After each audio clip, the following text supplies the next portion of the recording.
Ja, im Schweizer Lönschental bahnt sich eine Naturkatastrophe an. Nach einem gewaltigen Gletscherabbruch liegt das Dorf Platten unter Geröll, Eis und Schlamm begraben. Der Fluss Lonza ist blockiert. Dahinter staut sich jetzt ein See und das Wasser steigt bis zu 80 Zentimeter pro Stunde. Noch halten die Dämme allerdings. Ja, doch die Behörden warnen ja, Nele, dass in diesem Schuttkegel tatsächlich sich dahinter eine Flutwelle aus Wasser, Schlamm und Geröll gebildet hat.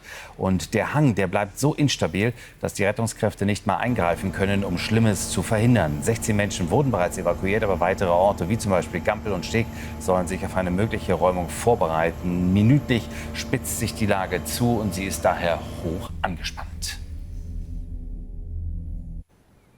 Ja, unser Kollege Daniel Krupp ist für uns mittendrin. Er ist jetzt in Platten. Daniel, also man weiß wirklich nicht, was die nächsten Stunden, vielleicht sogar Minuten bringen. Wie gehen die Menschen mit dieser Situation um, gerade wenn man ja fast tatenlos zuschauen muss?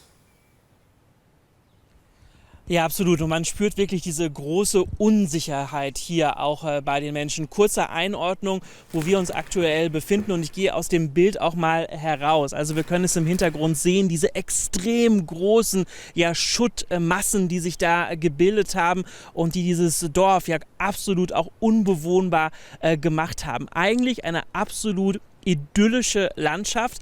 Aber was sich hier in dieser Woche ereignet hat, und das haben uns die Menschen hier auch vor Ort berichtet, mit einem solchen Worst-Case-Szenario hat hier wirklich niemand gerechnet. Ich hatte kurz vor der Schalte die Möglichkeit, mich mit dem Sprecher hier auch der Armee zu unterhalten. Und er hat mir berichtet, was man heute machen kann. Also erst einmal hat er mir gesagt, dass es auch weiterhin für die Einsatzkräfte extremst gefährlich ist, wenn man sich hier in die Nähe auch von diesem Dorf dann weiter begibt. Also das wird man wahrscheinlich heute auch am Vormittag nicht machen können. Also man kommt hier vielleicht noch einige 100 Meter näher ran, aber dann ist auch für die Einsatzkräfte Schluss. Also was wird man heute machen? Man wird wieder mit Hubschraubern, man wird mit Flugzeugen heute auch im Einsatz sein, sich das Ganze anschauen. Die große Frage, und das ist auch das große Problem, dass die Einsatzkräfte bisher nicht einschätzen können, wie sich diese riesigen Massen weiter bewegen werden. Heute Morgen gibt es erste Anzeichen, dass dieser kleine Fluss, ihr habt ihn ja gerade auch schon angesprochen,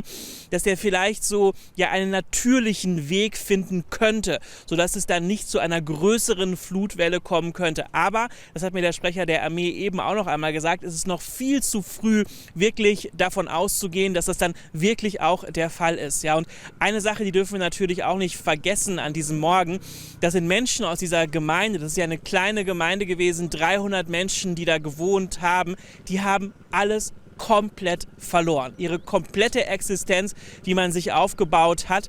Und ja, die einzig, ich würde mal sagen, fast gute Nachricht an diesem Morgen, das hat mir der Sprecher der Armee eben auch noch einmal bestätigt, ist dieser große Zusammenhalt, den es hier in diesem Tal auch aktuell gibt. Also die Menschen, die in dieser Gemeinde gewohnt haben, die alles verloren haben, die sind bei Freunden untergekommen, die sind bei Verwandten untergekommen, hier in den kleinen Gemeinden ganz in der Nähe. Und ja, heute am Nachmittag wird auch die Schweizer Bundespräsidentin hier ins Tal kommen. Es wird eine Pressekonferenz geben und wahrscheinlich werden wir erst im Laufe des Tages weiter erfahren, wie gefährlich die Situation auch für die weiteren kleinen Gemeinden hier in der Umgebung ist.